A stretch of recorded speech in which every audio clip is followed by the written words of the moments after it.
With us now to discuss is Pete Dominick. He's the former warm-up comedian for Stephen Colbert on The Colbert Report. He's also the host of the Stand Up with Pete Dominick podcast. Pete, thanks for being with us. Were Kimmel's comments enough, do you think, to get him suspended? Or do you think this was more of a business decision about the profitability of late night shows?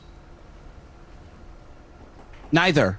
And we need to stop asking those questions. With all due respect, Boris, if we covered the campaign, if you read Project 2025, if you know Brendan Carr, if you understand what the Trump administration has been wanting to do, this is part of their game plan. They're using the assassination of Charlie Kirk to destroy careers of teachers, educators, board members, anybody who speaks out and says anything that they don't like. This has nothing to do with the comments that Jimmy made the other night. He's made far meaner comments to Donald Trump every night before that. This has nothing to do with anything but state control of media. This is an attack on the career and integrity of every comedian, writer, and performer. This is government censorship. This is the Trump administration coming after people who come out against them. That is what this is. Respectfully, Pete, my job is to present you with the arguments that are being made and ask you to reflect on them. So I stand by the question that I asked you.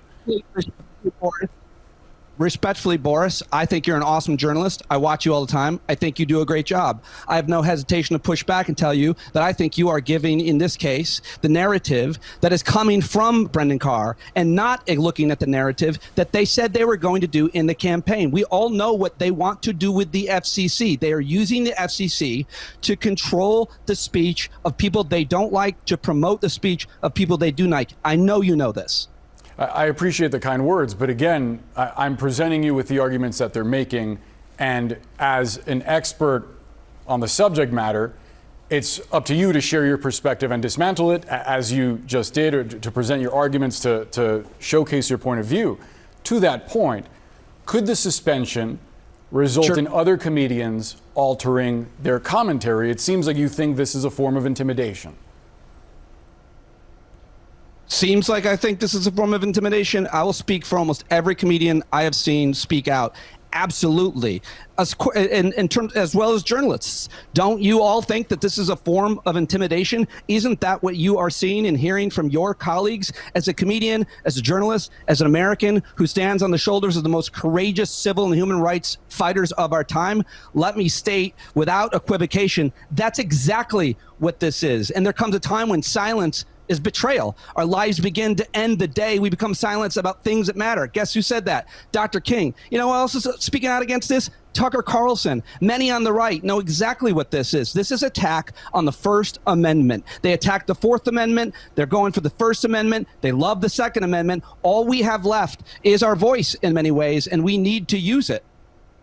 So what would you say is your call to the professionals out there, the comedians, the lawmakers, the folks that may politically disagree with you, about what they need to do? What actionable thing would you like to see them do?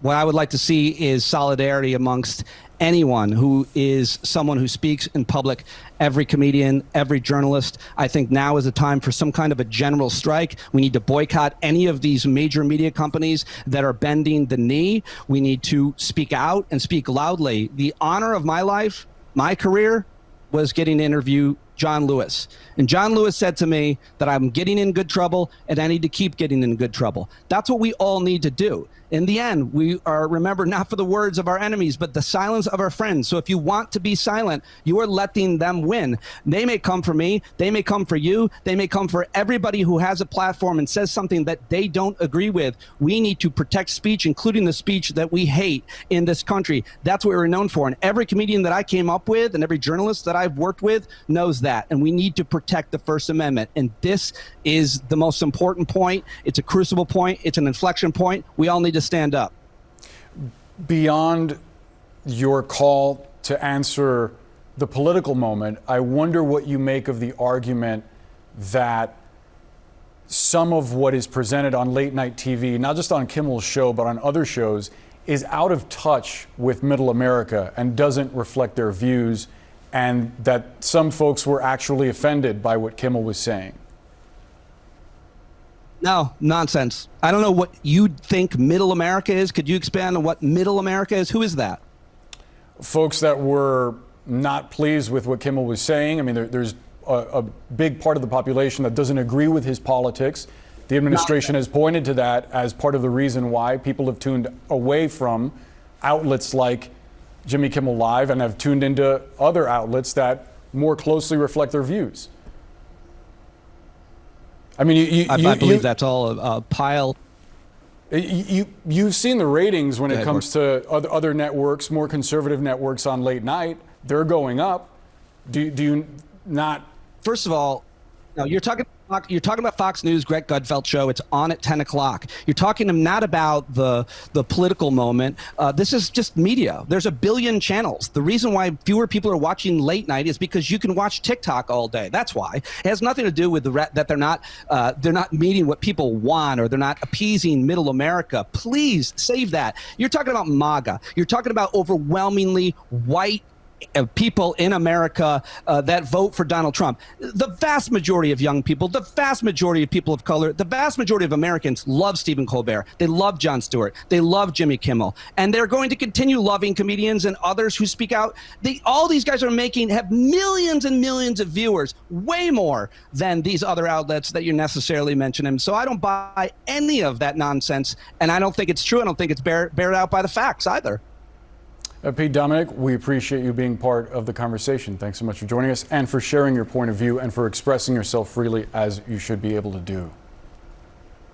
Boris, you and Brianna do great work. I watch you guys. I appreciate you letting me disagree with some of it, but I didn't mean to impugn you as a journalist. I think you do great work, and I think it's brave, and I know the kind of threats that you guys get.